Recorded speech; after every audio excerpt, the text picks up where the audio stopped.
Bismillahirrahmanirrahim. Assalamualaikum warahmatullahi wabarakatuh.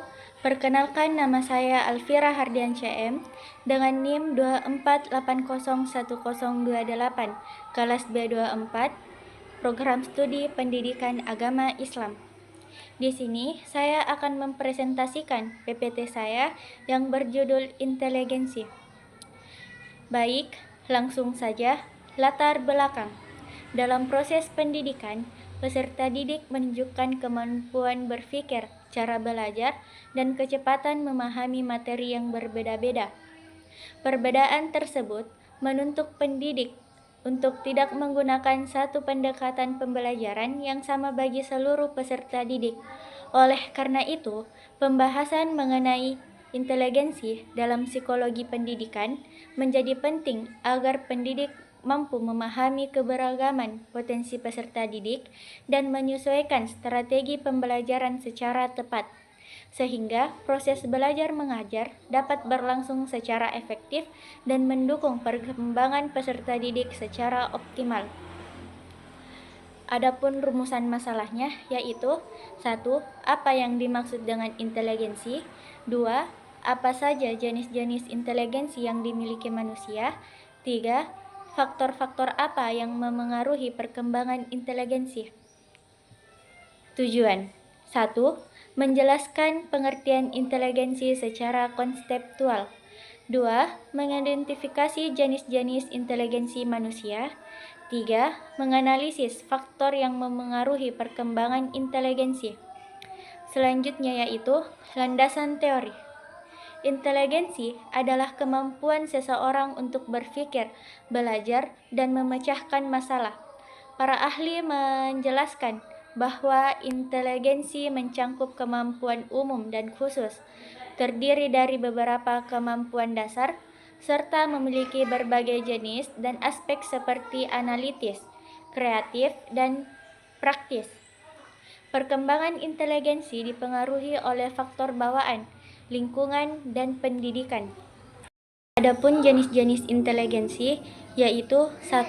Inteligensi intelektual. Inteligensi intelektual merujuk pada kemampuan berpikir logis, analitis, abstrak, serta kemampuan memecahkan masalah, belajar cepat, dan memahami konsep kompleks melalui bahasa, angka, dan penalaran. 2. Inteligensi emosional. Inteligensi emosional adalah kemampuan mengenali, memahami, mengelola, dan mengendalikan emosi diri sendiri, serta memahami dan merespon emosi orang lain dengan tepat. 3. Inteligensi sosial. Inteligensi sosial adalah kemampuan berinteraksi dengan orang lain secara efektif, membangun hubungan yang sehat, memahami dinamika kelompok, dan bekerja sama dalam tim. 4. Inteligensi spiritual. Inteligensi spiritual adalah kemampuan memahami makna hidup, tujuan eksistensi, hubungan dengan sesuatu yang lebih besar dari diri sendiri, baik Tuhan, alam semesta, dan nilai-nilai universal, serta merasakan kedalaman makna dan dalam kehidupan sehari-hari. Adapun faktor yang mempengaruhi yaitu 1. Faktor genetik keturunan, yaitu potensi inteligensi bawaan sejak lahir yang mempengaruhi gen dari kedua orang tua, memberikan dasar potensi kemampuan berpikir, analitis, dan pembelajaran. Kedua, faktor lingkungan, yaitu pengaruh keluarga dan pergaulan, di mana kondisi rumah yang sehat dan nyaman, misalnya ada tempat belajar yang tenang, makanan cukup, dan orang tua yang peduli, akan membantu anak berkembang dengan baik. Dan juga lingkungan sosial yang positif, misalnya teman yang baik, komunikasi yang mendukung, mendorong pembelajaran dan pertumbuhan. Yang ketiga, faktor pendidikan, yaitu mengembangkan kemampuan berpikir.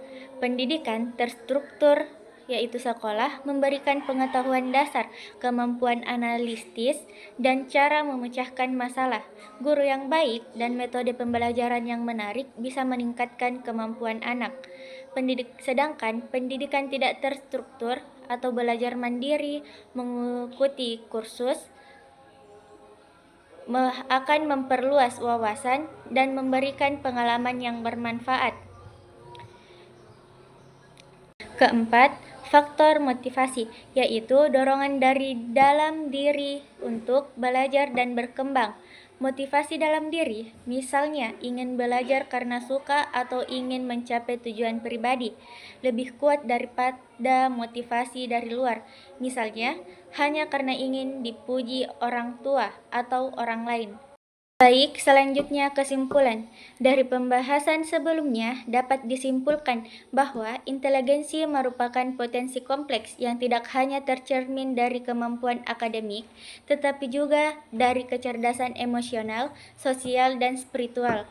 Setiap individu memiliki kombinasi inteligensi yang berbeda dan dapat berkembang secara dinamis melalui proses pendidikan, pengalaman, dan motivasi. Oleh karena itu, menilai kemampuan manusia secara tunggal melalui aspek intelektual saja berisiko mengabaikan potensi lain yang sama pentingnya.